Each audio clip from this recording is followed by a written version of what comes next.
वाह, क्या आईपीओ है। प्राइमरी मार्केट में एक के बाद एक अच्छे आईपीओज आ रहे हैं और लिस्टिंग गेन भी मिल रहे हैं, और ग्रे मार्केट में भी हम देख रहे हैं कि काफ़ी अच्छा उत्साह देखने को मिल रहा है, जो कि एक कहते हैं कि संकेत देता है कि किस तरह की आईपीओ की लिस्टिंग हो सकती है। तो पहले ज़रा उसी चीज़ पे फोकस कर लें कि अगर सेकेंडरी मार्केट कमज़ोर है तो आईपीओ मार्केट अगर गुलजार है तो वहाँ पे कौन से आईपीओज हैं जहाँ पर पैसा लगाया जा सकता है और जहाँ पे पैसा बन भी सकता है। तो पहले ज़रा वाकया आईपीओ का रुख कर लेते हैं।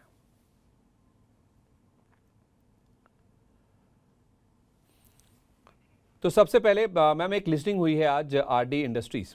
लिस्टिंग अच्छी हुई है, जैसा अनुमान था उससे बढ़िया लिस्टिंग देखने को मिली है, क्योंकि 53 रुपये का इशू प्राइस था और 72 रुपये पर लिस्ट हुआ। ऑलमोस्ट 36% का प्रीमियम है जिसके साथ ये एनएसई पर लिस्ट होता हुआ दिखा। ग्रे मार्केट को 67-68 के आसपास की उम्मीद करके चल रहा था, और उसके बाद हुआ क्या, 72 रुपये पर लिस्ट होने के बाद 73 रुपये 19 पैसे का हमने हाई भी लगाया और बाद में थोड़ी सी मुनाफा वसूली इसमें होती हुई नजर आ रही है। तो जैसा अनुमान था, जैसी उम्मीद थी, उससे बढ़िया लिस्टिंग हुई। उसके बाद थोड़ी सी मुनाफा वसूली हो रही है। जाहिर सी बात है, जिसने लिस्टिंग गेन के लिए पैसा लगाया वो थोड़ी सी मुनाफा वसूली कर रहे हैं। मैम, हमारे जो दर्शक हैं जिन्होंने अभी भी होल्ड किया हुआ है, उनको क्या सलाह देंगी? क्या निकल जाना चाहिए, अच्छा पैसा बन रहा है, या होल्ड करें? देखिए, इसमें हमारी राय बिल्कुल सब्सक्राइब करने की थी, लिस्टिंग गेन और लंबी अवधि दोनों ही नजरिए से, और उसी पैमाने पे लिस्टिंग भी होती हुई नजर आई है। करना क्या है, मेरे हिसाब से एक बहुत बढ़िया हमने आज लिस्टिंग देखी है 72 रुपीज के आसपास। जो एक बढ़िया इसने एक बनाया था एक लेवल, तो वहां पे थोड़ी सी मुनाफा वसूली जरूर करनी चाहिए, बट मुझे लगता है लॉन्ग टर्म के लिए भी एक अच्छा कैंडिडेट है। तो गोइंग फॉरवर्ड हमें ऐसा लगता है कि आगे जाते हुए ये 80 तक के भी लेवल्स दिखाता हुआ नजर आएगा, लेकिन थोड़ी मुनाफा वसूली जरूर करें, क्योंकि ज्यादातर जो रिटेल निवेशक रहते हैं उनका ध्यान पहले दिन की लिस्टिंग के लिए होता है, और ये तब ज्यादा इंपॉर्टेंट बन जाता है जब इतने सारे आईपीओज मार्केट में आ रहे हो, क्योंकि मनी वहां पे ब्लॉक होता है, तो थोड़ी अनब्लॉकिंग सब करना चाहते हैं, उसका भी एक असर रहता है। तो मेरे हिसाब से थोड़ा सा आप बिल्कुल प्रॉफिट बुकिंग करिए, थोड़ा मनी को अनब्लॉक करिए वहां से, और इतने अच्छे अच्छे आईपीओज और जो खुले हुए हैं मार्केट में, बिल्कुल वहां पे एक ध्यान लगाइए। ठीक है, 80 के लिए होल्ड करें तो मैम फिर वो ज़्यादा लंबा व्यू नहीं है, मतलब मीडियम टर्म के लिए रखें? जी बिल्कुल, मीडियम टर्म के लिए रखें, लेकिन अभी मुझे ऐसा लगता है, और ये एक बात भी है जो मुझे लगता है कि रहेगी, कि यूजुअली जब आईपीओस की एकदम से काफी ज्यादा नंबर ऑफ आईपीओस ज्यादा आने लगते हैं, तो थोड़ी सी मुनाफा वसूली भी हमें देखने को मिलती है। सेकेंडरी मार्केट पे भी असर देखने को मिलता है जब एक साथ इतने आईपीओस मार्केट में आते हैं, और मुनाफा वसूली भी होती है, क्योंकि थोड़ा सा सब अपने फंड्स को अनब्लॉक करने की कोशिश करते हैं जब दो दो तीन तीन बढ़िया आईपीओस लाइन में लगे हुए हों। बिल्कुल, और अच्छे अच्छे लाइव आईपीओस लाइन में है भी, उनकी बात करनी भी है। तो आरडी में थोड़ा सा पैसा मिल रहा है, लिस्टिंग गेन मिल रहा है। अगर आप लकी हैं, आपको अलॉटमेंट मिला है, तो ज़रूर वसूल कीजिए थोड़ा सा पैसा, और बाकी आप इसी के लिए होल्ड कर सकते हैं। दो आईपीओ जो आज बंद हो रहे हैं, एक है मॉलबियो डायग्नोस्टिक्स का, इसका आखिरी दिन है और 9.5 गुना के आसपास, ये 12.5 तक के जो नंबर्स हमारे पास हैं वो उसके हिसाब से 9.5 गुना के आसपास भर चुका था। 122, 135, 138, और अब जो ग्रे मार्केट का प्रीमियम वो बढ़कर 150 रुपये के भी पार होता हुआ दिखा है, क्योंकि 152 रुपये पर अगर ये दिखा रहा है ग्रे मार्केट का प्रीमियम, तो 950 के पार, यानी कि 959 के आसपास इसकी लिस्टिंग हो सकती है। करीब 19% के आसपास का प्रीमियम है। हो भी क्यों ना, क्योंकि सारी कैटेगरीज में आप देखिए रिस्पांस बहुत शानदार देखने को मिल रहा है। आखिरी दिन है मैम, लगा दे पैसा? बिल्कुल, इसमें हमारी राय सब्सक्राइब की है, लिस्टिंग गेन के लिए लगाइए, लंबी अवधि के लिए लगाइए। आखिरी दिन है, अभी भी देर नहीं हुई है, तो बिल्कुल लगाना है। देखिए, इसमें जो इसका मेन अट्रैक्शन है वो इसका प्रोडक्ट है ट्रू नेट करके, और वो जो ट्रू नेट प्रोडक्ट है बेसिकली पोर्टेबल बैटरी वाला जो काम है वो है उसके अंदर, और वो क्या करता है, वो बड़ी बड़ी स्पेशली देखा जाए तो अब तक जो मेजरली रहा है वो टीबी का रहा है, कि डायग्नोसिस करने में के काम में आया है।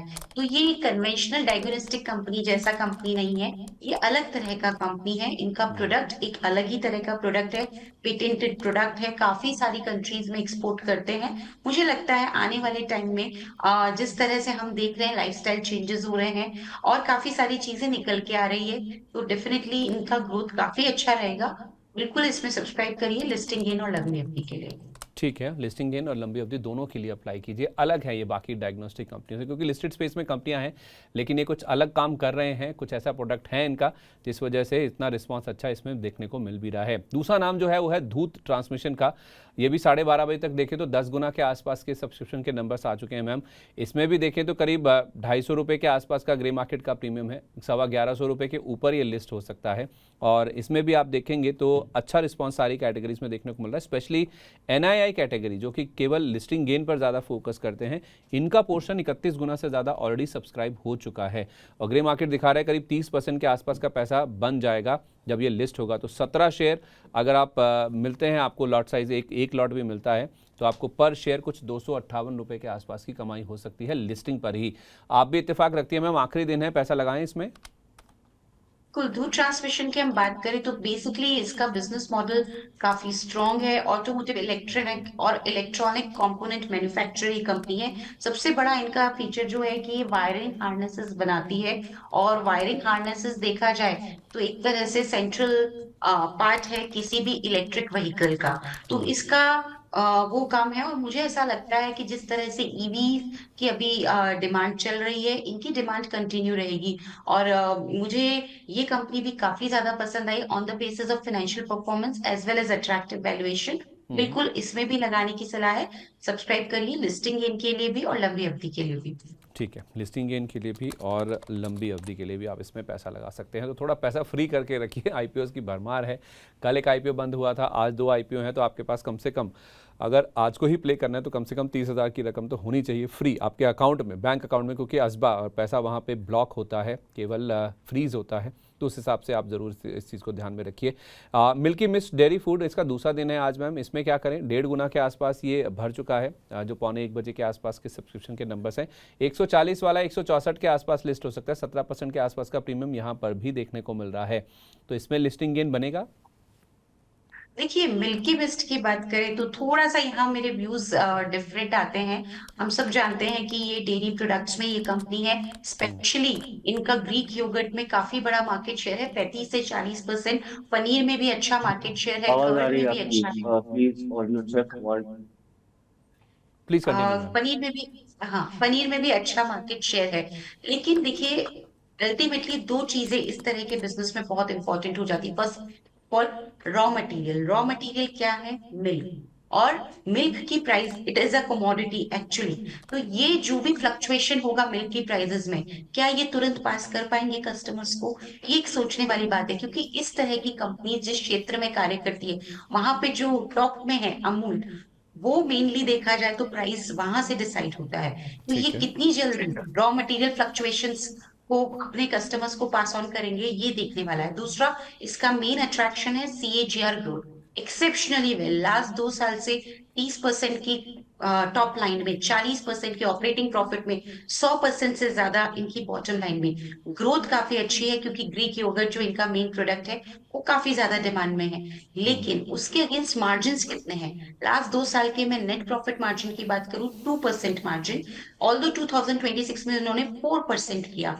तो इस तरह के थिन मार्जिन की कंपनी, क्या 85 का price to earning multiple justify होता है? मुझे वैल्यूएशन यहाँ पे ज्यादा लगे। थोड़ा सा इनको अगर ये वैल्यूएशन कंफर्ट देते तो डेफिनेटली एक बहुत अट्रैक्टिव IPO हो सकता था। अभी भी इसके लिए काफी फैंसी है, लेकिन मैं यहाँ सिर्फ प्योर फंडामेंटल की बात कर रही हूँ। फंडामेंटली मुझे वैल्यूएशन ज्यादा लगते हैं इसके। और इसके पीछे एक बड़ा कारण ये भी है कि बड़े बड़े पहले भी जो IPO इस स्पेस से आए थे, जैसे डॉडला डेयरी हो, पराग मिल्क फूड हो, हेडसन हो, वो बाद में इतना इन्वेस्टर्स को रिटर्न देने में कामयाब नहीं हुए थे। तो ये सब फैक्टर्स हमें इसमें देखने पड़ेंगे। तो मेरे हिसाब से ड्यू टू हाई वैल्यूएशन इसमें अगर आप रिस्क ले सकते हैं तो कुछ एक लिस्टिंग गेन के लिए लगाइए, नहीं तो रहने दीजिए। वैसे भी बहुत सारे दूसरे IPOs हैं जो आ रहे हैं, तो फंड्स अगर लिमिटेड हो तो फिर मेरे हिसाब से एक बार रहने दीजिए। इसका मतलब ये नहीं कि इसकी लिस्टिंग वीक होगी, हो सकता है इसकी लिस्टिंग अच्छी भी हो जाए, लेकिन मेरा कन्विक्शन इतना ज्यादा स्ट्रॉन्ग इस काउंटर में फंडामेंटली नहीं है। वैल्यूएशन महंगे हैं, थोड़ा इसको स्किप भी कर देंगे तो ज़्यादा बढ़िया है। आज 2 आईपीओ खुले हैं, एक है शिपरॉकेट जिसको पहले दिन ही देखें तो आधे गुना के आसपास का रिस्पांस मिल चुका है, पौने 1 बजे तक के जो नंबर्स हैं। ग्रे मार्केट काफ़ी उत्साहित है, कल तक 30 रुपये का जो ग्रे मार्केट प्रीमियम था वो बढ़कर 32 रुपये हो गया, यानी कि 97 रुपये, 100 रुपये के नीचे का प्राइस बैंड रखा गया है। तो 97 वाला ये 129 रुपये के आसपास लिस्ट हो सकता है। 33% का रिटर्न यहाँ पे बनता हुआ नज़र आ सकता है लिस्टिंग पर ही, यानी कि 1/3 पैसा आपका लिस्टिंग पर ही बन जाएगा। मैम, ये जो वैल्यूशंस हैं, जिस भाव पर ये कंपनी आईपीओ ला रही है, उसके हिसाब से क्या पैसा लगाना चाहिए इसमें? देखिए, शिप रॉकेट का जो बिजनेस मॉडल है वो एक असेट लाइट बिजनेस मॉडल है, इसीलिए इसकी फैंसी बहुत ज्यादा है, क्योंकि ये खुद असेट्स ओन नहीं करते, ये एक तरह से टेक्नोलॉजी प्लेटफॉर्म प्रोवाइड करते हैं कि जो भी मर्चेंट्स हैं उनको पूरा एक प्लेटफॉर्म दे देते हैं ताकि वो अपनी शिपमेंट्स को मैनेज कर सके। तो पूरा एक असेट लाइट मॉडल है। और मुझे लगता है कि अभी जिस तरह से टेक्नोलॉजी स्टॉक्स हम देख रहे हैं, टेक्नोलॉजी प्लेटफॉर्म वाले स्टॉक्स में एक धूम मची हुई है। मैं दूसरे स्पेसेस की भी बात कर रही हूँ, तो डेफिनेटली वो एक मार्केट को अभी काफी अट्रैक्टिव लग रहा है। ऑल्दो लॉसेस में है ये कंपनी, लेकिन जिस तरह के बिजनेस में ये है, जिस तरह का इंडस्ट्री साइज है, मुझे लगता है कि गोइंग फॉरवर्ड ये एक अच्छा यहाँ पे एक रिकवरी हमें लॉसेस में देखने को मिलेगी, क्योंकि वैसे भी जो फाइनेंशियल दिखाया उसमें losses over the period of a time कम हुए हैं, लेकिन पूरी तरीके से गए नहीं। तो यहाँ पे हमारी सलाह बिल्कुल यही है कि आप सब्सक्राइब करिए, लिस्टिंग गेन भी होंगे, और लंबी अवधि के लिए भी इसे जरूर रखिएगा, क्योंकि मुझे लगता है कि लॉन्ग टर्म के लिए भी एक बढ़िया कैंडिडेट होगा अगर इन्होंने अपने लॉसेस को पूरी तरीके से रिकवर कर लिया तो। मतलब आप कह रहे हैं कि लॉस मेकिंग कंपनी है, इसमें भी पैसा लगाएं, कोई दिक्कत नहीं है? बिल्कुल, देखिए, loss making company MB electronic करके भी पहले आई थी, जहां हमने रिकमेंडेशन दी थी, और मेरा साफ कहना था कि आप बिजनेस मॉडल को समझिए, और वो बिजनेस मॉडल पे ही हमने शायद 5 मिनट निकाले भी थे डिस्कस करने में। तो सेम मेरा व्यू इस कंपनी के लिए भी आता है। इसका जो बिजनेस मॉडल है वो अलग बिजनेस मॉडल है, क्योंकि टेक्नोलॉजी प्लेटफॉर्म ये कंपनी है, और इस तरह के बिजनेसेस काफी बढ़िया over the period of a time convert होके दिखाते हैं। हमने पास्ट में भी एग्जाम्पल देखे हैं, और असेट लाइट मॉडल होने की वजह से हमारी रिकमेंडेशन सब्सक्राइब की है। आखिरी नाम है मैम बिहारी लाल इंजीनियरिंग का, पहले दिन ये देखें तो ऑलमोस्ट पूरा सब्सक्राइब हो चुका है, और 271 से 285 रुपये का प्राइस बैंड है इसका। फ्रेश इशू छोटा है थोड़ा, अगर आप देखेंगे इसमें ओएफएस का पार्ट बड़ा है, 209 करोड़ रुपए के आसपास का। 67 रुपये का प्रीमियम है मैम, जो 60 रुपये से बढ़कर आया है। 352 रुपये पर लिस्ट हो सकता है ये, 23.5% के आसपास के प्रीमियम पर। इसको अगर आपने देखा है मैम, इसका बिजनेस मॉडल, क्या बिहारी लाल में भी पैसा लगाया जा सकता है? देखिए, ये बिजनेस मॉडल, ये नॉर्मल एक कन्वेंशनल स्टील मेकिंग कंपनी नहीं है, बल्कि ये कस्टमाइज स्टील प्रोडक्ट्स बनाते हैं जो कि क्रिटिकल इंजीनियरिंग एप्लीकेशंस के काम में आते हैं। तो यहाँ पे वो क्या क्या एप्लीकेशंस हो सकती हैं आपका, चाहे से अलॉय स्टील आप प्रोडक्ट करते हो, मेटल रोल्स वगैरह, ये जो भी बनाते हैं, ये सब एकदम क्रिटिकल इंजीनियरिंग एप्लीकेशंस के काम में आते हैं। तो इन्होंने यहाँ पे थोड़ा सा, इनका बिजनेस मॉडल जो है वो थोड़ा सा डिफरेंट हो जाता है एक कन्वेंशनल स्टील कंपनी से, क्योंकि ये जो इंडस्ट्रीज को केटर करते हैं उसमें ऑटोमोटिव भी आ गया, माइनिंग आ गया, सीमेंट आ गया, शुगर आ गया। तो इसलिए इनका बिजनेस थोड़ा सा अच्छा हो जाता है। एक तरह से कहते हैं स्पेशलिटी इंजीनियरिंग, या फिर हम कह सकते हैं कि कास्टिंग मैन्युफैक्चरर कंपनी ये है। तो अब इसमें फाइनेंशियल परफॉर्मेंस भी ठीक है, और मुझे ऐसा लगता है कि छोटे मोटे लिस्टिंग गेन के लिए लगाइए इसके अंदर, या फिर लंबी अवधि के लिए लगाइए। तो बहुत ज्यादा मैं अट्रैक्ट तब होंगी, क्योंकि मैं over the period of a time इसे बिल्कुल देखना चाहूंगी। अभी इन्होंने जो क्लेम किया है कि वैल्यू एडेड इंजीनियरिंग स्टील, या हम कस्टमाइज्ड कास्टिंग्स बनाते हैं, तो उसका किस तरह से इनकी परफॉर्मेंस पे असर आता है गोइंग फॉरवर्ड, वो देखने की बात होगी। सो स्मॉल लिस्टिंग गेन या फिर लंबी अवधि के लिए लगाया जा सकता है। ठीक है, छोटे लिस्टिंग गेन के लिए इसमें भी आप चाहें तो पैसा लगा के चल सकते हैं।